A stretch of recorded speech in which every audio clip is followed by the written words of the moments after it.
Hey there, Carrie Rhodes here. Welcome back to my YouTube channel. Today is episode 3 of my February stamp set of the month series featuring the Feeling Froggy stamp set from Sunny Studios. This week I am making shadow box cards, Slimline versus Mini. Some really awesome scenes, so it's gonna be tons of fun. Toby's excited. Also, I have a giveaway. So all you need to do to enter this giveaway is leave a comment on each of the 4 videos that I make for this series this month. This is episode 3. If you missed the first 2, I will have them linked for you in the description box below. And then next Tuesday will be the last one. And the winner of this giveaway is getting this die set right here from Sunny Studios. Isn't it amazing? These are Slimline pennants.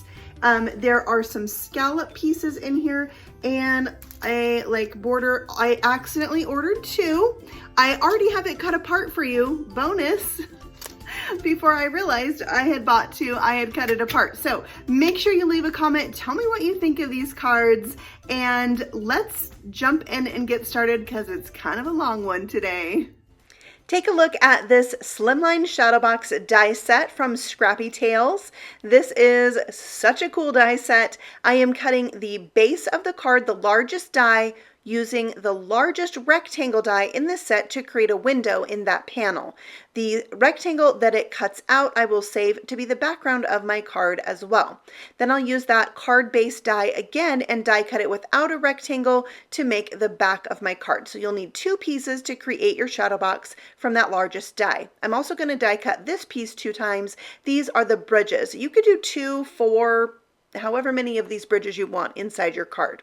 So this is the background piece that I am now ink blending with Kitsch Flamingo. Super excited about this new color. I'm pretty sure that Tim Holtz created it just for me. Maybe for you too.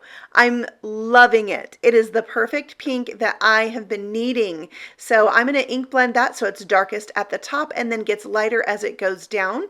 I am going to spritz it with water because it's brand new. I got to see how that looks. Plus I love to splatter all the things. So I'll pick that water up with a paper towel.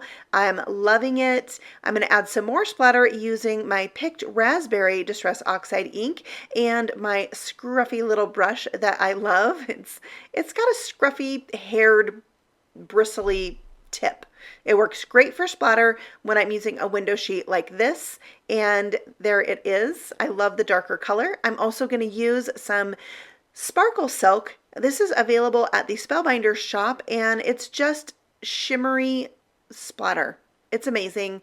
I will link it for you below. It has that tip that's like a fingernail polish tip, and then I just tap on the cap and it splatters all over. It's fabulous. Next I have the Slimline Nature Borders die set from Sunny Studio. This is the die set I meant to buy when I bought the extra pennant set. So lucky to one of you, I'm giving that one away, my extra. Now I'm die cutting the top of it with the cloud border and setting that aside so I can work on this green panel that would become the grass. I'm using Twisted Citron, another of my favorite Distress Oxide colors, and a little bit of Mowed Lawn to darken up the bottom edge, and I will go ahead and splatter that as well. The splatter's so nice. I love the look that it gets. And then I'm going to do Mowed Lawn for the darker splatter on this panel. Love it. It just adds so much depth to your die cut pieces when it has splatter, I feel. But you could totally do it without. Go with what you love. And sometimes it's okay to try something new. Maybe you'll end up loving it. So the splatter is added to that, and then I can die cut this with that border that is grass, and then that will be the very front of my card. Now it's time to do ink blending on the bridges. So these aren't going to show too much, but just in case they do, I am going to do all of the same things. So ink blending this one to be kind of a grassy hill, and I'll do all the splattering. And then this panel is going to be the pond, so I'm using tumbled glass on this one. And for the ink splattering, I'm going to bring in a darker colored blue, and that is Salty Ocean. So I'll splatter that on, and then I'm going to put both of them in my splatter splatter box and add some of that sparkle silk to finish them off. Now all this splattering is going to make these bridges a little bit warped, so I will add a second layer to the back of them. You'll see that in a moment. Now I have my Feeling Froggy and Froggy Friends. I stamped a bunch of those when I started this card series, so those were already ready to go for me, but I'm also bringing in Snail Mail and the Spring Scenes die set. Stamp set first, actually. I'm going to ink those up with Copic Friendly black ink on white cardstock, and I will stamp some extra of those trees. And the little cattails and the lily pad are from the Country Scene stamp set, the one with the pond that I've used in the other 2 episodes. So here's all the stamped images. I actually do end up adding a few more trees and some other cute things that I'll show you shortly. Coloring in my frog with YG06, and then the darker color to add shadows for him is G14. I love this frog. I think he is adorable from the Feeling Froggy stamp set, and that's all the images right there in the set. You can see them there, and I think it's just a really good and versatile mini stamp set. I'm a sucker for mini stamp sets. Now for my lily pad, I'm using G16 and G19, so I have really like a high contrast between the green of the frog and the green of the lily pad. I'm coloring my dragonfly pink because that's kind of my colors for today's card is pink and green. So RV21, and I had it on the screen there. I missed that second color. It's not coming to me. Now the bench is E33 and E53, and I am bringing in the darker color from the edge and leaving a center highlight when I do that, and just using the 2 colors. With a shadow box card, some of your things are going to be partially covered up because of the different layers in the card. Now I'm using my C markers for this lamppost, my darkest being C8, and then my mid-tone is C6, and then my lightest is C4. I actually went over this a second time that I did not show in the video to darken it up. I felt like it just needed to be a little bit more black. So that's what I did there. And then I added a little yellow with the Y08 and Y06. Now, those are the only colors I used on today's card. So I colored the rest up, and I'm showing you all the markers right here. I did do some white highlights, and I cut those out. Now I'm bringing in balloon rides. You'll see more of this stamp set in the next episode, but I really wanted this adorable little sunshine and the 2 clouds to build up my scene for this card. So I'm coloring out the sun with the same yellows that I used on the inside of my lamppost, and then just a little pink outline on the clouds. But there are all the die cut images. So many for 2 cards, but it is so fun. So now let's put this shadow box together. I'm carefully folding on the scored lines because the frame of this shadow box is very thin and can be quite delicate. I'm going to show you how I sturdy that up in just a minute.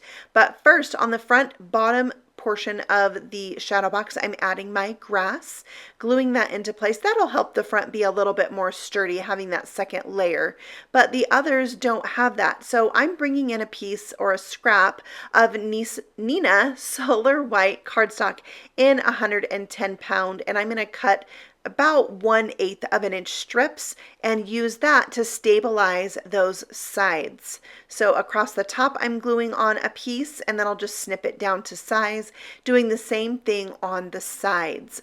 And that will really help this card be more sturdy. Now on the first one I made, I actually put a window sheet behind this, and that's kind of a fun look for this card. If you haven't seen that video, I'm going to link it right here in the top corner for you, and you can check that one out and come back and resume this one if you like. Now I am taking a piece of acetate and cutting little strips, and I'm going to call these my acetate picks. And on the pick, I can add my images and make them appear as if they're floating. I love this in a shadow box card. So I'm adding my frog, so he's going to look like he's behind the grass but floating in the pond. And then my sentiment I'm going to have floating from the top. So I'll need 3 little picks for this because it's going to say, "You're totally awesome." So I'll adhere those with a glue dot and glue. And then once everything's adhered, I'm going to snip off the excess acetate piece that I don't need.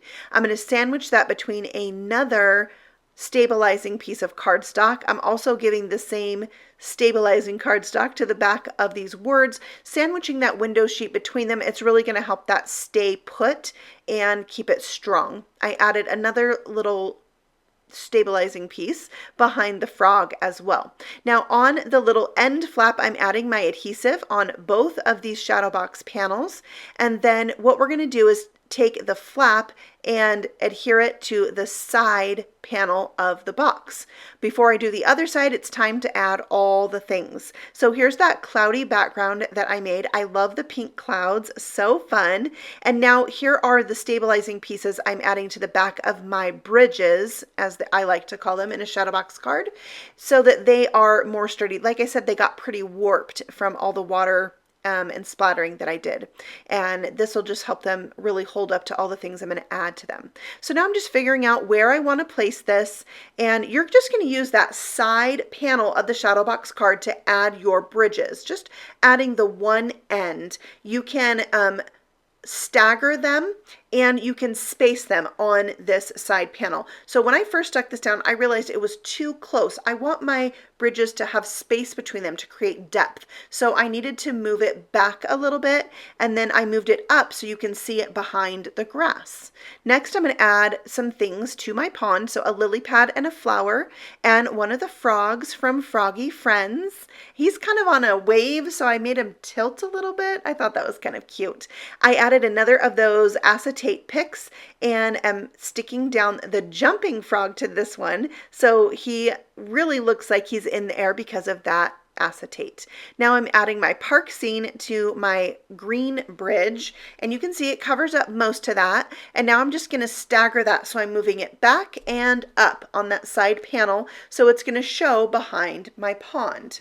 Next, I'm going to kind of disguise the ends of this park scene, because they are those harsh edges, with some cattails and some trees that I colored to look like spring flowering trees.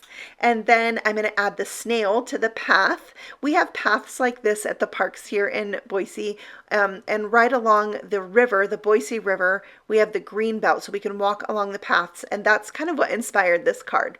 I added a pick behind my green hill and behind my cattail to add in two of the clouds. I'll add one more of those clear picks and add my sunshine right next to the cloud. You can see I'm using a glue dot and glue to hold those in place.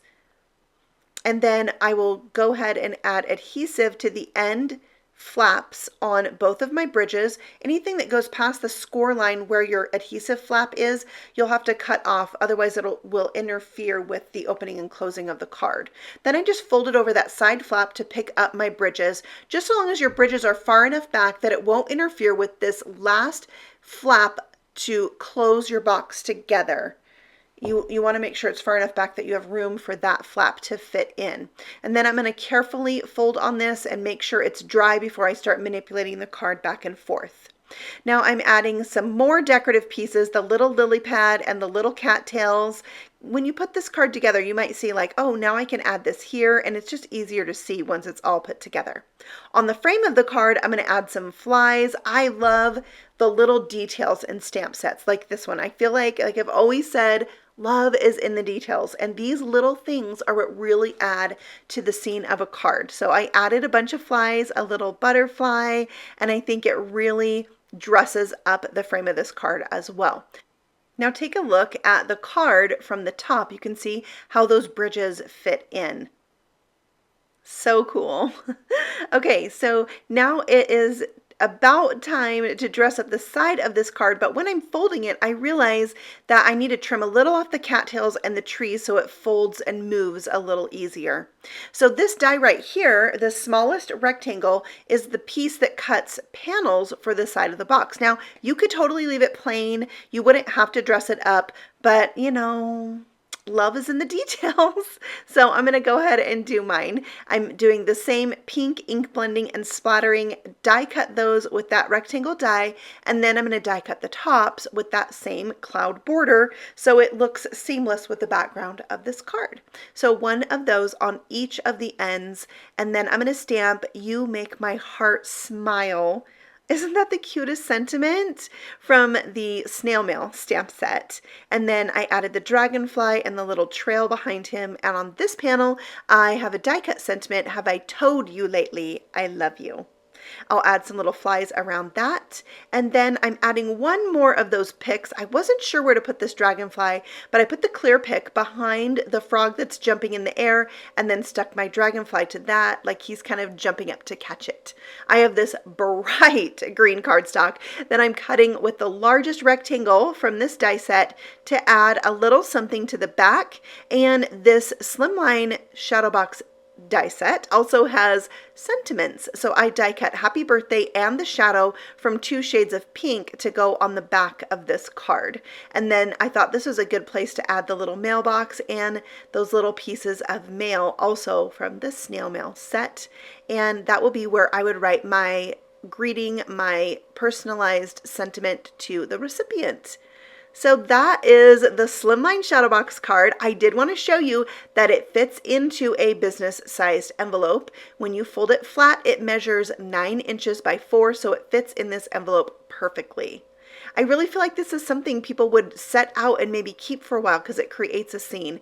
And it reminds me of making dioramas when I was in elementary school, but you know, more fun because I didn't have to do research. I just played and colored and it was a blast. I added a little glaze for the snail's trail just because I thought it would be a cute little extra. For card number 2, I am bringing in the Shadow Box Die Set from Fawn, and it creates the same kind of thing, but you know, on a mini scale. So I'll use the base card piece, the window piece, and the hill from that. It will actually become my pond. And then the grass is from the park add-on. I'm also going to use a cloud and the tiny rainbow from the rainbow add-on, which I had yet to use. I was so excited to pull that out. I ink blended on all the things, kept the ink blending really light on this one, and I didn't do the colored splatter, only the water and the sparkle silk, and I will set all those aside to dry. And for the rainbow that I die cut, I'm going to just color right on it with my Copics. I've stuck it down to a piece of Heffy tape. It's awesome. It's like paper tape. I'm loving it. So I am doing kind of 2 different colors on each of the bows of the rainbow, a light green, a dark green. They're all colors that I use to color up today's card, except like I brought in some blues and purples and an orange, which I didn't use on any other part of the card. So I will show you those colors in case you're interested in this kind of like pastel rainbow look and the colors that I used. There they are. All right, now to put this card together, same thing. There's a flap that you put your adhesive on to connect the 2 panels. One of them has a window die cut from it and the other one does not. I added a little ink blending to the back of the box, and then I can add down my bridges. The first one in the front is going to be the grass. The second one will be the pond. Now, again, you can use this side panel to place your bridges, staggering them so they each get a little bit higher and spacing them farther apart on the side of this box. And then I am adding the rainbow to that cloud panel. Now, 2 of them fit end to end, but the rest of the bows did not. They kind of are hanging out there. So I'm going to cover them with my sunshine, and that worked perfect. So there goes my 3rd bridge ready to go. Then you just add adhesive to the end flaps of the bridges and fold over the extra panel to the box. I am going to stabilize this one as well. I love that. I really like sturdy cards, which I think is why when I use foam squares, I use so many. I want it to be sturdy. So this really made me happy to add that in there. I have some pink ink blended side panels die cut from the Shadow Box card die set, and then a green panel for the back. And I'm adding in my frog and my flower to the pond. I'm adding my cattail to the back of the grass. And then I can go ahead and fold this over and close the box like that to adhere it shut. I'm adding a clear pick to the back of the pink cloud bridge, and on that I'm going to add one of my stamped clouds. I'm going to add the sentiment to the frame that says, "You make me happy." This card was inspired by a song that I absolutely love. It's called Rainbow Connection. and I love it when Kermit sings it. It reminds me of my childhood, and I have a video that came out this year of it. I'm going to link for you below, and if it gives you a tear in your eye like it did me, then we can be friends. It is so precious. So make sure you click over and watch that when you're done here. I added Happy Birthday to the back, and there is my mini version of the Slimline. You can see it there from the top. I wish I would have spaced out the bridges a little bit more, but it works. It worked out great. So now let's take a look at both of the cards side by side. I would love to know which of these two is your favorite, and would you venture out and try a shadow box card, or maybe you already have? I would love to know. I think it's a really fun interactive card to do that's not too difficult. Once you see how it's done, you kind of get the hang of it. So that is it for episode 3. Make sure you leave a comment so you can be entered into the giveaway. And if you're interested in these products, they are listed and linked for you below. If you're new here, feel free to subscribe and ring the bell. I have new videos all the time. Happy stamping! I'll see you soon. Bye!